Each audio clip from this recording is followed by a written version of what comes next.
Hello and welcome to my channel Proficient Hub. आज हम बात करेंगे क्लास 10th की इंग्लिश बुक फर्स्ट फ्लाइट में से चैप्टर नंबर 10, जिसका नाम है the sermon at Banaras. Sermon का मतलब होता है रिलीजियस टॉक, और इसे हम उपदेश भी कह सकते हैं हिंदी में, या फिर प्रवचन भी कह सकते हैं। यह स्टोरी लॉर्ड बुद्धा का पहला सर्मन यानी कि पहला उपदेश जो उन्होंने बनारस में दिया था उस पर बेस्ड है। इस चैप्टर में बताया गया है कैसे उनका नाम सिद्धार्थ गौतम से लॉर्ड बुद्धा पड़ा, कैसे एक प्रिंस से वो एक सेंट बन गए, कैसे उन्हें 7 दिनों में ही मोक्ष मिल गया, और उन्होंने अपना पहला उपदेश किसे और क्या दिया। तो इन सब को जानने के लिए आइए हम बढ़ते हैं इस चैप्टर के समरी की तरफ। द सर्मन एट बनारस की जो राइटर है उनका नाम है बेटी रेनशॉ। बेटी रेनशॉ एक अमेरिकन राइटर है, और ये जो स्टोरी है द सर्मन एट बनारस, ये उन्हीं की एक कलेक्शन में से ली गई है। और इस स्टोरी में उन्होंने गौतम बुद्धा की लाइफ जर्नी के बारे में बताया है। गौतम बुद्ध का जन्म 563 बीसी में हुआ और इनकी डेथ 483 बीसी में हुई। गौतम बुद्ध का जन्म नॉर्दर्न इंडिया में एक राजा के परिवार में जन्म हुआ और इनका नाम पड़ा सिद्धार्थ गौतम। सिद्धार्थ गौतम जब 12 साल के थे तो उन्हें वेद शास्त्रों की पढ़ाई के लिए बाहर भेज दिया गया, और 4 साल के बाद जब वो घर लौटकर आए तो उनकी शादी एक राजकुमारी से कर दी गई। इसके बाद उनका एक बेटा हुआ, और शादी के अगले 10 साल उन्होंने बिल्कुल एक रॉयल्टी से गुजारे। क्योंकि सिद्धार्थ गौतम रॉयल फैमिली से बिलोंग करते थे तो इनके पास कभी भी प्रॉब्लम्स को लाया नहीं गया, यानी कि इन्हें इस बात का बिल्कुल भी नहीं पता था कि दुख दर्द क्या है, सफरिंग्स किसे कहते हैं, प्रॉब्लम्स क्या होती हैं। उन्हें बिल्कुल भी इस चीज़ का पता नहीं था। 25 साल की उम्र में जब सिद्धार्थ गौतम एक बार शिकार पर निकले तो उन्होंने लाइफ में पहली बार एक बीमार आदमी देखा। इससे पहले उन्होंने अपनी जिंदगी में कभी भी एक बीमार आदमी को नहीं देखा था। और फिर उसके बाद उन्होंने एक बुजुर्ग आदमी को देखा। बुजुर्ग आदमी को जब उन्होंने देखा तो वो बहुत ज़्यादा उदास हो गए। फिर आगे जाकर उन्होंने देखा कि कुछ लोग कंधे पर एक डेड बॉडी को लेके जा रहे हैं, और फाइनली उन्होंने एक भिखारी को भीख मांगते हुए देखा।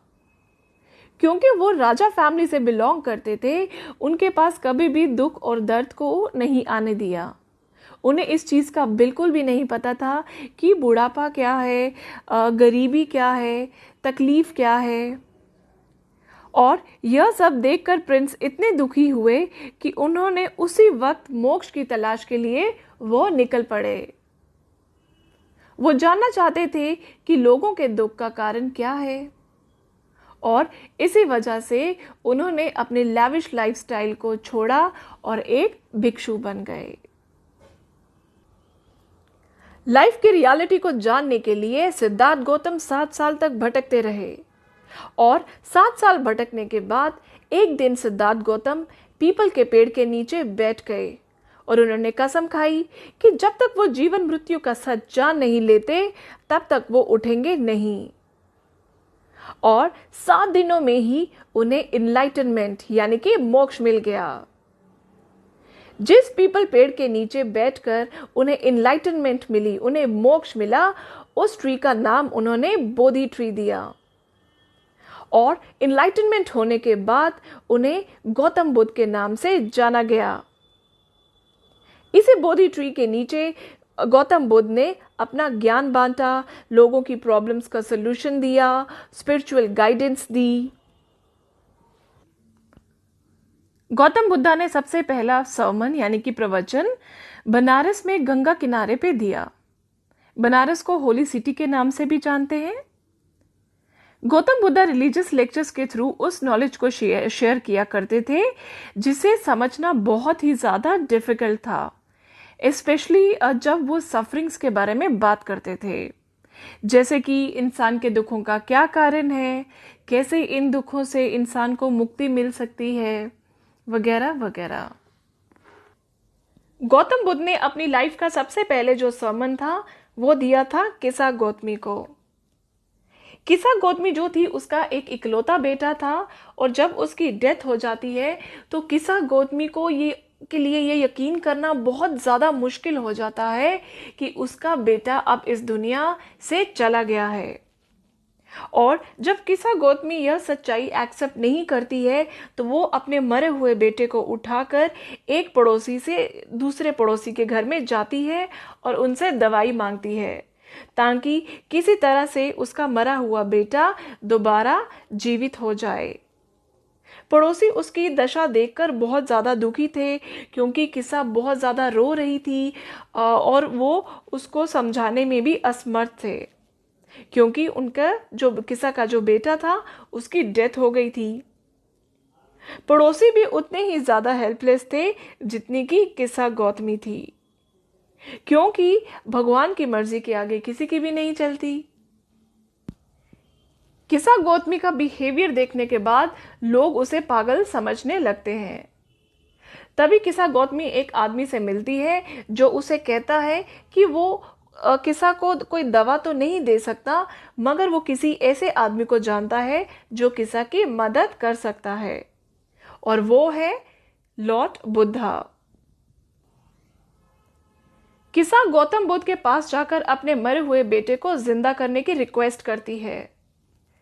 गौतम बुद्ध उसकी हालत देखकर उसे किसी एक घर से एक मुट्ठी सरसों के बीज लाने को कहते हैं। किसा को यह बहुत ही ज्यादा आसान काम लगता है, मगर गौतम बुद्ध कहते हैं कि वह सरसों के बीज किसी ऐसे घर से होने चाहिए जिनके घर में आज तक एक भी डेथ नहीं हुई हो, यानी कि किसी ने भी अपने माँ बाप, भाई बहन, हस्बैंड, दोस्त को ना खोया हो। किसा घर घर जाकर जब मस्टर्ड सीड्स मांगती है तो लोग भी उसे देने के लिए तैयार हो जाते हैं, मगर जब किसा उनसे पूछती है कि क्या उन्होंने कोई अपना यानी कि कोई बिलावट को खोया है, क्या उनके घर में किसी की मौत हुई है, तो लोग उसे बताते हैं कि उनके घर में जिंदा लोग कम हैं और मरे हुए लोग ज्यादा हैं। और फाइनली किसा को एक भी ऐसा घर नहीं मिलता जिनके घर में डेथ नहीं हुई थी। वो बहुत ज़्यादा उदास हो जाती है और थकी भी काफ़ी होती है, और फिर वो सड़क के किनारे बैठ जाती है और जो वहाँ शहर होता है उसकी लाइट्स को देख रही होती है, और तभी लाइट सारी बंद हो जाती है और बहुत सारा अंधेरा छा जाता है। अंधेरा होने पर किसा को यह रियलाइज होता है कि हम इंसानों की जिंदगी भी लाइट की तरह ही कभी जगती है और कभी बुझती है। और तब किसा को रियलाइजेशन होती है कि वो अपने बेटे के दुख में इतनी ज्यादा सेल्फिश हो गई कि वो यह तक भूल गई कि एक दिन हम सबको एक ना एक दिन मरना है। जो डेथ है वो हर एक को आएगी और डेथ को कोई भी टाल नहीं सकता है। किसा जितनों के भी घर में गई, हर किसी के घर में कोई ना कोई शख्स जो था वो उनके घर से गया था, और जब किसा को इस बात का यह रियलाइजेशन होती है तो वो गौतम बुद्धा के पास जाती है। किसा जब आशीर्वाद लेने के लिए गौतम बुद्ध के पास जाती है तो बुद्धा अपने सरमन में कहते हैं कि ये जो लाइफ है ये बहुत ही छोटी और पेनफुल है। जो भी इस दुनिया में जन्म लेता है उसका मरना तय है। जैसे मिट्टी के बर्तन परमानेंट नहीं होते, वो टूट जाते हैं, इसी तरह इंसान को भी एक दिन मरना है। कोई भी पिता अपने बेटे को बचा नहीं सकता, हर कोई अपनों के जाने से दुखी होता है, मगर उस दुख में रोने से कोई भी जीवित नहीं हो सकता। डेथ और सफरिंग्स को हम अवॉइड नहीं कर सकते हैं। समझदार इंसान किसी के जाने पर दुख नहीं करता है, क्योंकि वह इस सच्चाई को अच्छी तरह से जानता है कि डेथ को टाला नहीं जा सकता। रोने धोने से तो मन की शांति नहीं मिलती है, रोने धोने से कुछ भी नहीं हासिल होगा। इनफैक्ट रोते रहने से हम दुखी होंगे और हमारे जो शरीर के कष्ट हैं वो भी बढ़ेंगे।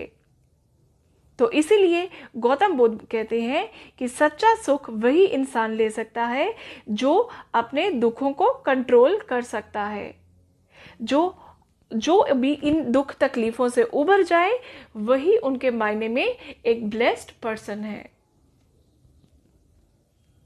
तो फ्रेंड्स, यहाँ पे हमारा ये चैप्टर फिनिश होता है। अब हम बढ़ते हैं इस चैप्टर के मैसेज की तरफ। समरी के बाद अब हम बात करेंगे इस चैप्टर के मैसेज की। तो हमें इस चैप्टर से बहुत सारे मैसेजेस मिलते हैं। इस चैप्टर से हमें ये मैसेज मिलता है कि जो डेथ है वो हमारी जिंदगी की सच्चाई है। जिसने भी इस दुनिया में जन्म लिया है उसे आज नहीं तो कल जाना ही होगा। बुद्धा कहते हैं इस दुनिया में सिर्फ सफरिंग्स ही सफरिंग्स हैं और मौत जो है वो कभी किसी को नहीं छोड़ती है और हमारे रोने धोने से कभी भी मरा हुआ इंसान जिंदा नहीं हो सकता है। बुद्धा ये भी कहते हैं कि हमें कभी भी मटेरियलिस्टिक चीज़ों के पीछे नहीं भागना चाहिए। ये जो दुनिया है ये एक दिखावा है, ये धोखा है और हमें चीज़ों के पीछे कभी भी हमें दुख नहीं मनाना चाहिए। और हमें मोक्ष तभी मिल सकता है जब हम इन मटेरियलिस्टिक चीज़ों से बाहर आ जाएं, जब हम इनका लालच करना छोड़ दें और हम इनके पीछे रोना धोना भी बंद कर दें और हम इस चीज़ को अच्छी तरह से जान जाएं कि जिसने भी इस दुनिया में जन्म लिया है उसे एक ना एक दिन इस दुनिया से जाना है। और जब हम इस सच्चाई को मान लेंगे तभी हम मोक्ष का द्वार पा सकते हैं। अब हम बात करते हैं इस चैप्टर से रिलेटेड इंपॉर्टेंट क्वेश्चन आंसर्स की। अगर आप चाहें तो आप इन क्वेश्चंस को अपनी नोटबुक पे लिख सकते हैं। तो फ्रेंड्स, अगर आपको मेरा ये वीडियो पसंद आया हो तो प्लीज़ इसे लाइक कीजिएगा, सब्सक्राइब कीजिएगा और शेयर भी कीजिएगा। Thank you so much.